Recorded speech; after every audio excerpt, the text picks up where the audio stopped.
children, how are you all? I hope you all are fine.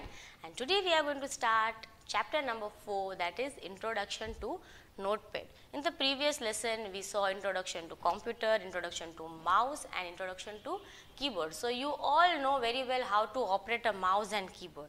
Okay, but now we are going to talk about some software. Okay, that is a notepad and how to learn notepad and how to operate it.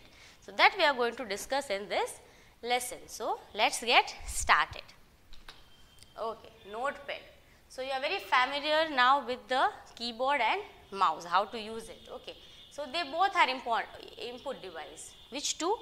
The keyboard and the mouse. They both are the input device. Okay, and they help us to enter the data in the computer. When we are operating the keyboard, and if you want to see the letters on the screen, we want the keyboard and mouse together. Okay, so they help us to enter the data into the computer. Now let us get familiar to what is a notepad, children. Okay, if you have now first of all, how to start a notepad? If you have an icon, okay, you know what is the icon. You all are familiar with the mobile phone, WhatsApp icon, you know, the gallery icon, you know, the Facebook icon, you know. So icon means a small picture where the name of the icon is not written, but just from the appearance we can come to know that this particular icon is of notepad, this particular icon is of Word. Okay, a small picture representing the software, that is an icon. If you have an icon on your desktop, double click on it. Okay, you have to double click on it, or you can start button, you have a start button down. Okay, start button at all programs, accessories and notepad. So we can reach to the notepad, and important thing that what is a notepad used for? Notepad is used to make a simple file without picture. Okay, it is a simple editor which is used to make a file in which we can type the names of the students, type a simple letter. Okay, you can write a paragraph, you can write an essay, okay, a list of students, all that things, a simple thing without picture. Okay, so it does not allow us to insert a picture in it, but we can write, we can use symbols in it, we can use alphabet 0 to 9, everything. Okay, so this is a notepad screen, and this we are going to talk in the detail. I will just give you a brief introduction and then each and every point we will see in detail. Okay, the blue line which you can see here, that is the title bar. Now what are the things there on the title bar? On the left side you have untitled name. The name untitled is written. Why? Because we have not given any name to this program right now. After making something, I will save the file and give one name to it, but now it is not given, so it is written untitled. Now the name of a program. These two things are there on the left side. Now what is on the right side? There are three buttons: dash, a square and a cross. The dash is the minimize button. It makes your window smaller in size. The next one is the maximize, that is the square. Okay, that makes the window into the full screen. Okay, it will fit into the monitor. And the last one is close. The close is used to close the program. So this one is about the title bar. Down the gray color line, the bar which you see, that is the menu bar, children. Now what all are the menus? This is a question which can be asked in your textbook, that in notepad how many menus are available. So there are 5 menus, and which are they? They are file, edit, format, view and help. 5 menus: file, edit, format, view and help. So this helps to make our program or a file more lively. Okay, you can change the font, you can make a new file, you can save the file, many options, all the facilities are provided in this menu. The down is the white area, and on the corner we can see one small line which is blinking continuously. A very important question in this lesson: what is a cursor?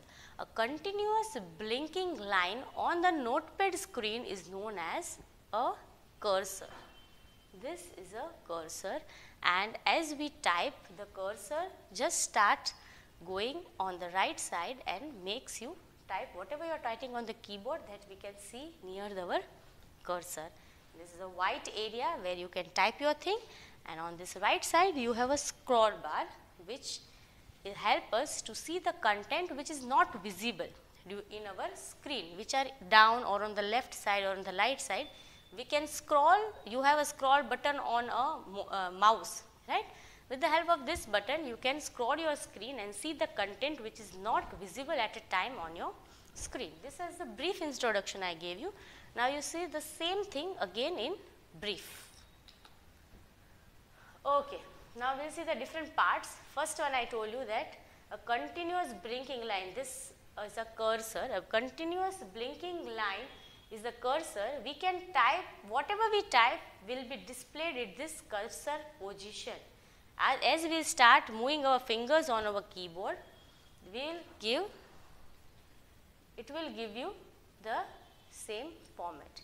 Okay, we can see the file name and the program name on the left side, and by default the name is untitled.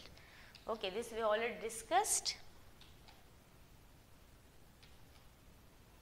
Okay, on the right side we have 3 buttons.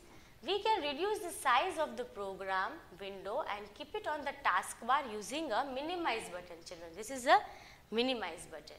Okay, we can reduce the size of a program on the full screen by this maximum button, and we can close the program on full screen by a close button. These are the 3 buttons. Okay, we can say control buttons. Okay. Different facilities of Notepad can be available in this 5 menus. And what are the file menus?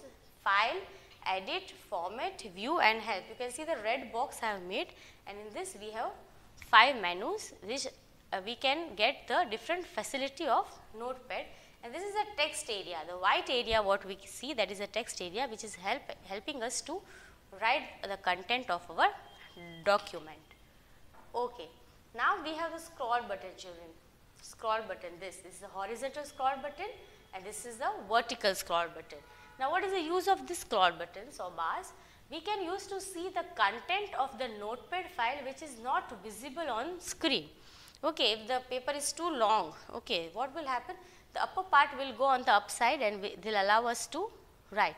If you want to see the upper part, we have to use this vertical scroll bar to move up and down, and we can see the full screen. Okay, so now this is full labeled Notepad program what I have given on your screen. The title bar, blue color, gray color, menu bar, the 3 control buttons, that is the minimize button, maximize button and the scroll button. Here we have the cursor. Okay, this is a work area, white area which is a work area or a text area we can say. The vertical scroll bar which moves up and down. This horizontal moves left and right.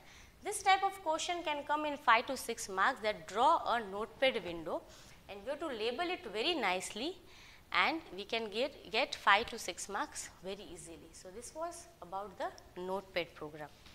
Okay. So now we have to do some activities in the, if you are having a computer or laptop at your house, you are going to do some activity at home. Now which are the activities? Using the Notepad, you try to type the alphabets both in capital and in small. Using the caps lock button which we already seen in introduction to keyboard, you know how to use the caps lock button. Okay. So how to type in capital, how to type in small, you all know. So that you are going to write A to Z, plus using Notepad try to write 1 to 10. Okay.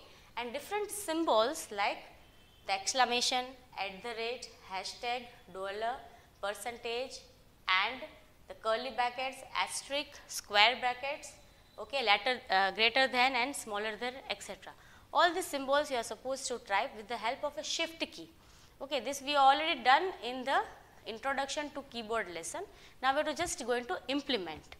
Okay, I hope you all your doubts regarding the Notepad are clear. Okay, see you in the next video. Till then, bye bye.